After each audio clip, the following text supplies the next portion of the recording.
And I met what seemed to be this perfect woman. She liked the Chicago Cubs. She was a Democrat.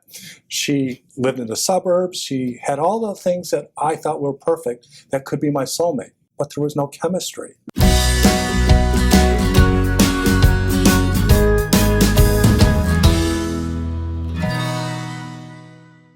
So it's pretty common that opposites attract, when you think, right? So what happens when opposites, like a giver is attracted to a taker, or in our world, a narcissist is attracted to a codependent? The thesis of my book, The Human Magnet Syndrome, talks about that chemistry comes from the matching of opposites. If we think of a dancing couple, there has to be a follower and there has to be a leader. And each will search for the right person that feels familiar so they can dance.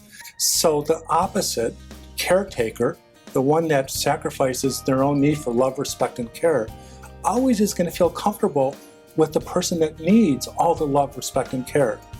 And each person is going to feel like, oh my gosh, I found my soulmate.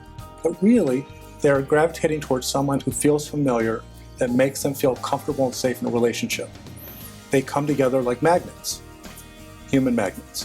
And that familiarity is something that we have to learn to inspect on our own and be self-reflective about.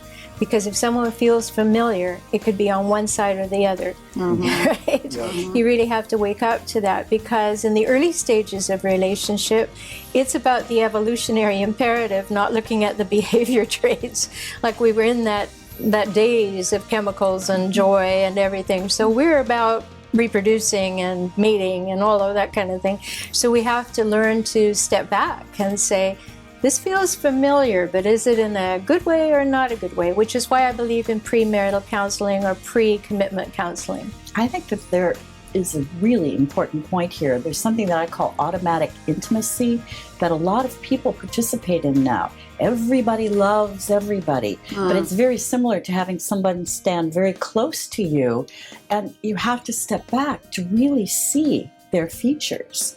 And so there is the let's step back place before the full form of intimacy can be truly healthy and understood. And that is really hard to battle, and that is to be conscious in a relationship. Because if we were born in to parents, one of whom was a narcissist, and all we know is that we feel comfortable and safe taking care of someone, or if we were born to narcissists and all we know as a child to know that to feel safe is to take care of ourselves, that we unconsciously magnetically are drawn to the opposite because it's familiar, it's what we know how to do it. It's like when I was on Match.com and I met what seemed to be this perfect woman. She liked the Chicago Cubs, she was a Democrat, she lived in the suburbs, she had all the things that I thought were perfect that could be my soulmate, but there was no chemistry. And what I later would find out and would write about is that we were too similar in our orientations and relationships. We both were caretakers.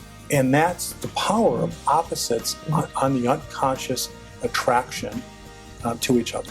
Well, now let me add a little bit of biology. Yes. I think we've evolved 4 very broad styles of thinking and behaving linked with the brain systems for dopamine, serotonin, testosterone, and estrogen. And I created a questionnaire for Match.com that was on their site, chemistry.com.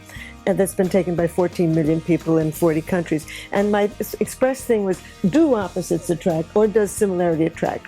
And as it turns out, those people who are very expressive of the traits linked with the dopamine system, being novelty-seeking, risk-taking, curious, creative, spontaneous, energetic, they go for people like themselves.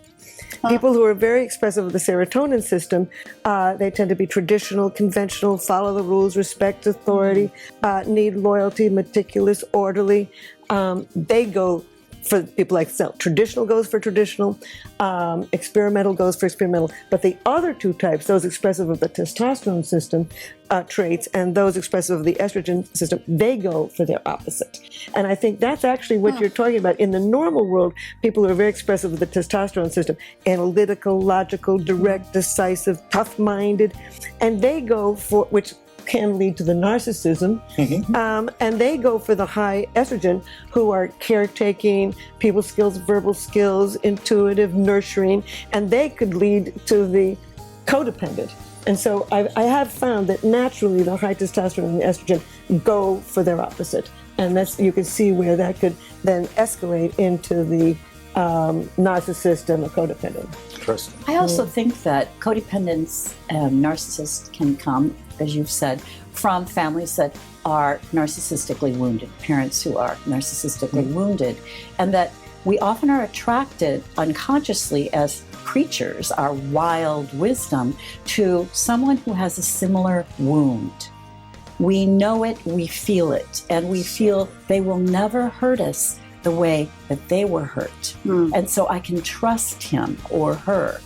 But we have different ways of expressing that wound, and thus a narcissist and someone who is codependent can find each other. And we often confuse familiar with comfort. I know this. It must be comfortable and comforting.